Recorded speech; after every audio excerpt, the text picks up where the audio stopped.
What is up, YouTube? It's been a great couple of weeks, and I'm currently in the midst of an immersion for FMA, which I'll be putting out a video for you guys next week, going over my lessons and key takeaways, the adventures, but let's get right to it. The past 2 weeks I've made some adjustments to both training and nutrition, but kicking off with the training, I substituted out a few exercises or adjusting how I perform them to try to get as much stimulus out of them with less fatigue. What that looks like is going from a barbell Romanian deadlift variation to a cable RDL. Yes, it's still a deadlift and a tough movement, but I can get deeper into that sort of hinge and not worry that my lower back will be the limiting factor. Like my glutes and hamstrings are the tissues that are being held to the fire there, which is a massive win. And so I've done that with a few other things, like with some of my back movements, some of my some of my other quad movements, or deadlifts technically, glute ham, but nonetheless, for lower body and upper body, I've made those changes accordingly. And I mean, it's a blend of things. Yes, I still have a laptop, so just give me a break. But we're going to just keep refining the program as I plan to not make any changes to my training when I start prep. I'm trying to find a balance with enjoyment, mind-muscle connection, and just moderately fatiguing movements. So I don't see much of a point trying to make this harder than it needs to. And at the end of the day, all that training needs to be for me right now is a vehicle to give back to me and tick the boxes when it comes to just holding on to muscle and maintaining this physique that I've built over the past few years. On that note though, we got a bump in food last week. Woohoo! So sitting at about 3,000-ish calories at the moment.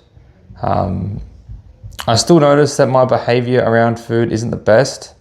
It's certainly improving, but I've had a few more close calls where I would just be staring in the fridge or the pantry, or I'd be eating off. I'd ask someone if they'd finish their food and eat off their plate. And it's just not been, it's just things I've noticed about myself. It's like, whoa, like take a fucking step back. Okay, take a step back. That's not cool. And so what I've found has worked for me in scenarios where I don't seem very food focused is keeping my mind occupied with things that, well, with other things I have going on. So what I'm planning to do is just deep dive more into what I'm doing here. So getting better at capturing content for both YouTube and Instagram. All right, potentially investing in a camera, but we shall see what happens there. And in the event that I still feel like something to eat, or I've still got this desire to chase some sort of food,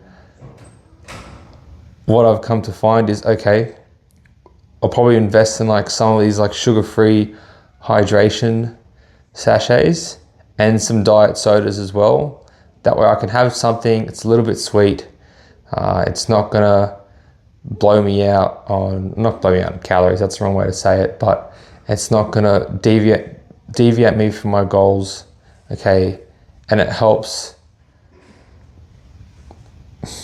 curb that craving, you could say, all right, of me like wanting something else to have.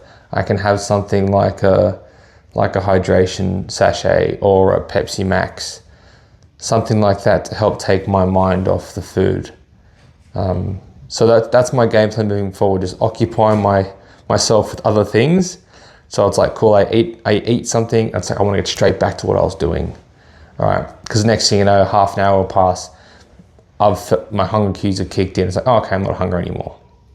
All right, and we're all good there. From that though, that's the game plan moving forward. Just set myself up for success. Okay, I do have a lot of things coming up over the next sort of 6 or 7 weeks. I'm currently at an immersion in a wonderful little backpack is in, which is kind of funny, I guess. You can maybe hear the people outside, but nonetheless, getting back to it.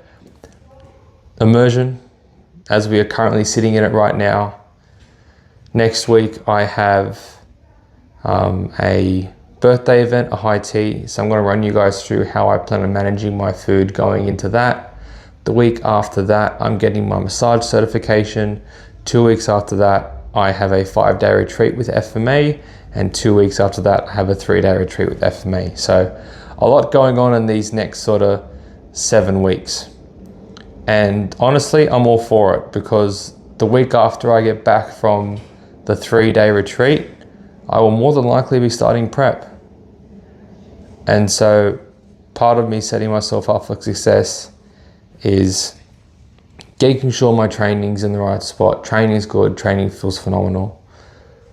My habits around food are solid, okay? I don't have I might have a desire to eat, but I know how to overcome that challenge. And last but not least, I have nothing on my calendar. I don't plan on doing anything for probably till I step off stage, apart from 2, maybe 3 things I have coming on. One of them is an event with Rise to Greatness in February. In February, I may also have another FMA immersion, and I'm keeping one thing in my back pocket. It's like, okay, that's only one thing that I'm choosing to say yes to, which is not comp prep. And yeah, that might sound selfish, but this is important to me. And I want my first prep to go really, really well. Because for all I know, I may do more of these in the future. I might not. But I want to give it a red hot crack and not just half-ass it. So with that team, currently, as I said, going through this first FMA immersion. I'll be doing a recap on this actually next week, just to fill you guys in on what I've got going on. Some things I learned, some good takeaways I had. I'll show you a photo of the room, how I manage my food when it comes to eating, just pockets of things like that. For the most part, I've just spent these past 3 days staying immersed in what I was doing and really soaking up everything. So on that note, team, have a wonderful, wonderful day. Thank you for getting this far in the video. Do take care, and we'll talk soon.